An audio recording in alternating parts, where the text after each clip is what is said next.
Susan and I are out enjoying a desert picnic today, and we got to talking about all the travel that we've been doing in the desert Southwest over the years. And we came up with some tips that we're going to share with you today. The first thing that you'll notice when traveling this area, of course, is the temperature. It's warmer here than it is in most other parts of the country. And the sun can very quickly damage anything that's exposed to it. And so you'll want to protect things like a cover for your tires on your RV can be very important, even if you're only going to be here for a few weeks. I like to take and spray. First I'll clean the tires, and then I'll spray them with a protectant, and then I'll go ahead and put actual covers over them, and that seems to keep them quite nice. We've noticed that people who have been in the desert Southwest for a while, their tires have started cracking. Even though they had pretty decent tires to start with, they cracked and then just got damaged, and they were not safe for the road, so they had to replace them. So we definitely do that. Yeah, and a sunshade for the dash of your vehicle is also really important to protect the dash and the seats, and also to keep the steering wheel from getting really hot. It keeps the interior a lot cooler. It really does make a big difference. We've noticed even when it's just 60 degrees Fahrenheit, of course the sun coming through that windshield just really heats up everything. So keeping a shade in the windshield has gone. I mean, some of this stuff is common sense, but a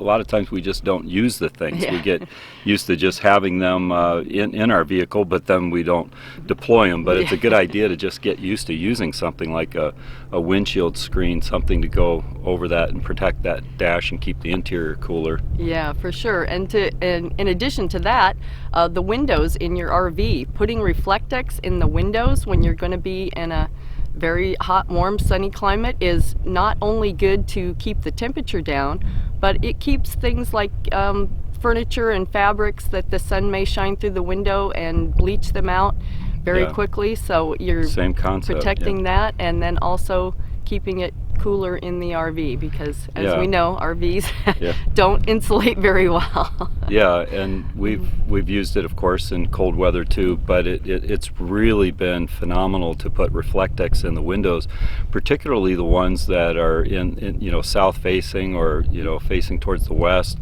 The sun just beams in so hot. We've noticed when we put up in our back window, for example, we would feel just the heat go away instantly. As soon as we put it up in the windows, it made the whole back area just so much cooler. So we've gone ahead and put that in all the windows basically, but it can get cave-like, and fortunately we don't spend a whole lot of daylight hours in the RV, but when we do, we'll just take it out of certain windows and just slide it behind the couch or the chair when we're not needing it.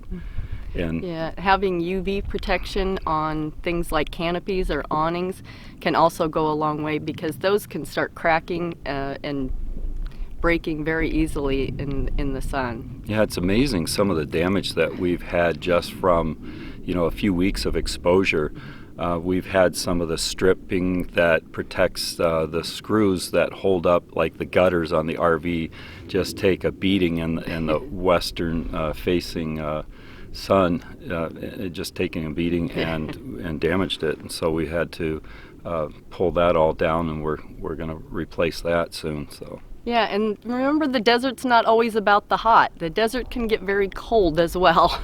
Yeah, definitely at night. We notice this sometimes when people are hiking. It might be 60 or 70 degrees Fahrenheit during the day, and then it could drop down to 38 or 42 or something like that after the sun goes down for a couple hours, and get quite cold. So it's a good thing to have whatever you need to keep yourself warm when you're out like that. For sure. Yeah, and there's a lot of things to be said about temperature, but another thing that kind of goes along with that is wind. We've definitely had some very, very windy times in the desert, and it comes up just all of a sudden. Just all of a sudden, and there's no windbreak. There's no forest or trees to slow it down, and there can be just these rogue gusts that just come up and completely destroy an awning or a canopy, or toss lawn furniture or anything that you have outside. So we try to remember to always put our awning in if we're going to be out for the day, because you never know, it could be calm as anything when you leave, and then one of these winds will come up and rip it right off. So we always keep the awning in if we're going to be out for the day. Yeah, we've had some pop-up canopies that have went airborne a few times. In fact, just recently we witnessed a really substantial one, not one that you would consider portable, a very, very large, heavy, like one that would be at a pavilion, like at a park or something, just get airborne and go flying. And so these gusts can be very strong, and like Susan said, there's not a forest of trees normally in the desert to create any type of windbreak or protection. And so we've even put our awning in if we just know we're stepping away for 10 minutes. It's dangerous enough sometimes just being inside the RV near the button, when the wind comes up. But we particularly have noticed this. We're not usually in the desert during the summer, but we have noticed in probably December and January, but this year we're already deep into March, and we've had significant winds that have blown around. So the wind is a big thing. It is, and with the wind comes the dust. The Lots wind of it. brings the dust in, so it might be nice and cool and you think you want to leave your windows open while you're gone. That might not be a good idea. You might come home to dust on everything. Yeah, it tends to be really crevice. fine, like talc. It's just, it can really just get in and damage things, electronics all over the place. So unfortunately, if you're going to be somewhere where you're in the desert Southwest for a while, you really can't keep things open for long unless you just don't mind the dust, I guess. Yeah, unless it's calm, but it's been a lot of wind here. Yeah, so wind and dust is something to keep in mind. Water is a big thing in the desert Southwest. The water in this area tends to be very hard water. Yeah, definitely hard. We've drove through parks where the ground was all white from the irrigation water, and then just in our shower and stuff like that, we can see the buildup, and you just get the white scale and everything all over. It's very hard water. Some people will purchase portable water softeners that you can get. We'll put a link in the description to something like we see them use. We don't have one. We haven't been using it, but we do know people that do use something like that, and they seem to have good results from it. But hydration is another big part of water in the desert. I mean, it stands without reason that you need to be hydrated even if you're in snow, but in the desert Southwest, it just has a way of just sucking all the moisture out of you. It's so dry. We know a lot of people talk about coming to the Southwest because of their joints and things like this, and that's probably true to an extent, because heat does feel good on aches and pains. But another part of that is that the water's going to be sucked out of all your joints. So in the long run, it might not be a good thing unless you stay very hydrated and actively moving your joints and stuff. Yeah, so take way more water than you think that you're going to need, and chapstick is really important in this area. Definitely lip balm. Your lip balm is going to help you, save you from a lot of uncomfortable situations if you're outside for any period of time at all. Yeah, and sunscreen if you need it, things like that. I tend to use clothing for that, but as much as definitely whatever you need to keep yourself protected from the sun, and try to preserve that water in you. Don't ration it when you're out. Drink what you need. Drink what you need. And another thing about water that's kind of interesting is that because there isn't a lot of water, it doesn't rain a lot here, the infrastructure is not set up for moving the water when it does rain. So flash flooding is a real issue in this area. When it does rain, it can just very quickly close roads and a trail that you may be walking on, you may not be able to get back because all of a sudden the wash is full. And So flash floods Yeah, is be definitely mindful of the something to weather. think about. And if you see signs that say don't enter this area when flooded, like traffic signs and things like that, then don't enter No. because it'll definitely be deep, and there's a lot of deep dips in these roads in the desert, and they can fill up with water really fast. And like Susan said, because they're not used to managing water that with lots of rainfall. It just the ground's hard and it has nowhere to go. So Yeah. there's a lot of flooding, and it can come on really quick in canyons and very dips and fast. roads and stuff. So be mindful of that for sure. So water is very important Yeah, in the desert for Southwest. a lot of reasons. Another thing to contend with, or probably run into or deal with in the desert Southwest, is critters. Yeah.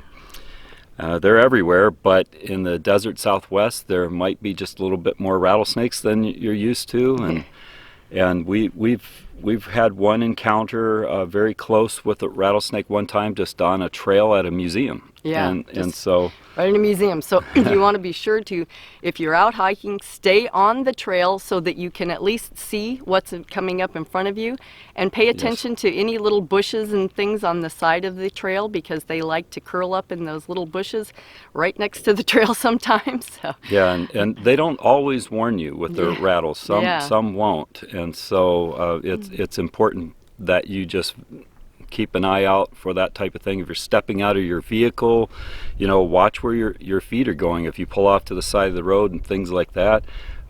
We've heard of one fellow that reached underneath his RV because he heard something, as odd as that sounds, that he would reach back there, but he reached in to feel what he heard, and he got bit by a rattlesnake. Yeah. And this was just in recent years. So Yeah.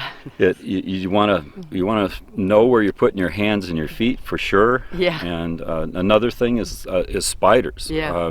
Black widows Yeah. love those damp, dark little places, and recently we went to go hook up water at an RV park that we were visiting, and right at the nozzle where they had tape on it to hold the insulation for overnight freezing, there was a black widow there, big black spider with that red hourglass on it, and Encountered one in a fruit tree. Just, you think you're going to pick a piece of Yes. fruit, and and next so, thing you know, there's a black widow. and I've been bit by one before, and they are extremely painful, very, very painful. I read one thing that said that their toxin is probably 10 to 15 times more potent than a rattlesnake bite. How true that rings, I don't know. I just know that it was extremely painful to me. Was not a happy experience, and it can happen. So if you're reaching in to pull your tanks, or any of the pulls on the tanks, or any of that kind of thing, just make sure you know what you're putting your hand into, because it will light you up if they get you. Yeah, for sure. And another critter that likes to come out when it gets warm are the scorpions. There's all different types of scorpions, and big ones, little ones. The little ones can be even more dangerous and hurt worse if you get stung than the big ones. I've rescued Barkley. Their venom's more, more potent as they're smaller. As they're smaller, yeah. I've rescued Barkley twice from stepping on a scorpion, one right in our campsite and one on a road that we were walking. Yeah, you pulled him up by the leash one time, and he was dangling over top of it. It was a good thing you did. Right in front of him. Be very bad for pets. Yeah, very bad. So watch out for those. They like to get in things like shoes. They're nice and dark, so we never keep our shoes outside overnight. Sometimes people keep a pair of Crocs or something out by the door for running out. That's probably not a good idea. You probably want to keep them inside. At least shake them out. Shake them out for sure if you do, because stepping into a shoe with the scorpion in it would not be or a good black experience. widow or anything, baby rattlesnake. Yeah. So there's definitely some different types of critters here to look out for. Yeah, what else would there be? Let's see, scorpions, rattlesnakes, black widows. There's Gila monsters. They're extremely rare. I don't think you're going to run into that often, but you might want to look up a little bit about them. But the point is that there's definitely some critters that you might not be used to where you're from, and maybe you are, because rattlesnakes are different places all over America. So But they are very abundant in the desert Southwest, as well as black widows and scorpions. So be on the lookout. We see a lot of them. Yeah. Our last tip has to do with plants that grow in this area. Pretty much all the plants that grow in the desert Southwest have some kind of pokey thing, Thorns or on something that Yeah. can poke you. Even the plants that they put in parking lots, you know, when you get out of your car and they always have plants in the medians, be careful, don't back into them because they probably have some type of thorn in them. Yeah, a lot of them. The trees, the plants, shrubs, everything, and it's just about every single place we go in the desert Southwest. Every plant has some type of thorn on it or something, something very pointy and pokey, and some of them are worse than others. One that we encounter a lot in the desert Southwest is cholla. Yeah. It's also known as jumping cactus, and they call it jumping cactus because you'll swear the thing's jumped on you. They just have a really creative way of getting from the plant into your body. Yeah. And I just recently had an experience, and it was a very horrible experience with a cholla cactus, and I'd been poked by them many times over the years. We've had them in our shoes and our legs, but Even Barkley got a piece he's had once. them. But this one encounter just recently, I was walking along and I was doing some filming, and I had been looking at the ground quite a bit because I was actually concerned that I was going to run up on a rattlesnake. And so I was just kind of being diligent, looking around and everything, and all of a sudden I felt a big smack on the back of my leg and down by my ankle, and my knee buckled. I felt burning, and just it started twitching, and it was excruciating pain. And I thought, well, there it is, I got bit by a rattlesnake. But then I looked down, and it was a big chunk, probably about the half size of a big fat cucumber, Yep. full of hooked barbs, and they were all sticking into my Achilles tendon, and it must have been nerves or something that they penetrated, because it was just burning, and it was just monstrous pain. I mean, debilitating. I couldn't put any weight on it. It was just excruciating. And my other leg wasn't holding me up too well, and I wanted to go to the ground, but everything on the ground was full of thorns and stuff, so I was just going to add insult to injury. So I got Susan's attention. The irony of this is that I was probably about 75 yards from the vehicle. I was just out exploring a little bit, and that's where my little desert kit was, because I didn't intend to walk that far away, but it was within sight. And this just goes to show you how, you really want everything with you. If you just think, I was just across a road, and not far from the vehicle. It was in sight, and this happened to me, and I didn't have a way to get it out. And so I tried to get a hold of Susan, and we had turned off our cell phones because we didn't want to make any noise on the video from our cell phones. So I said, well, I'm going to have to call her, because I had been yelling out for her and she didn't hear me.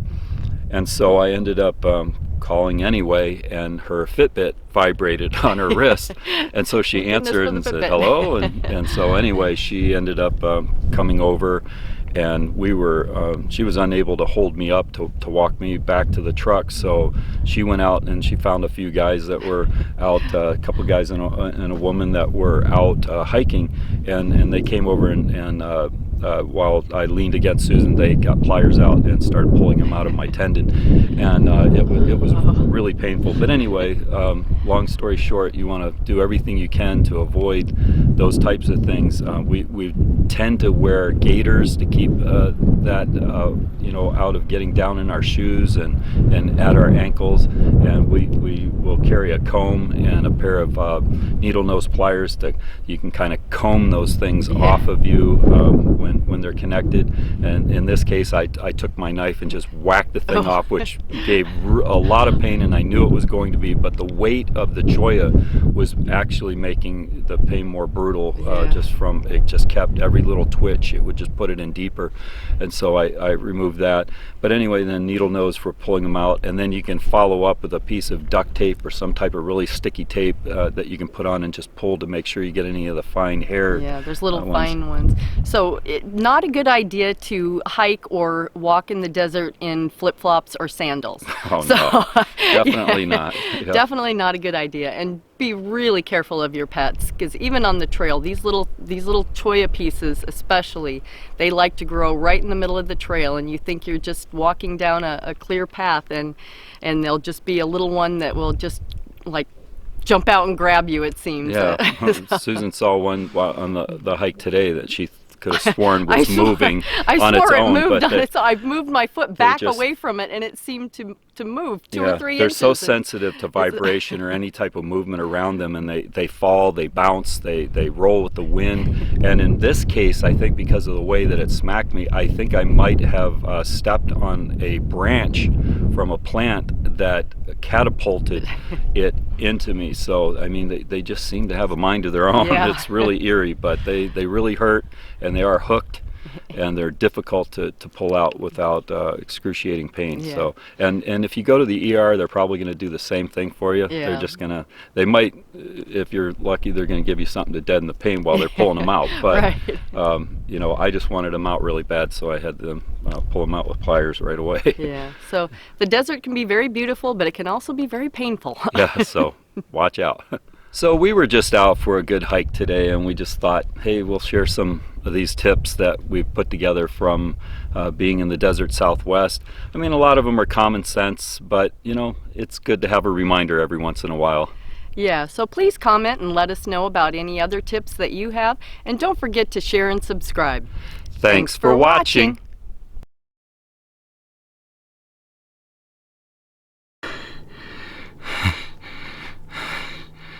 I managed to turn on the camera.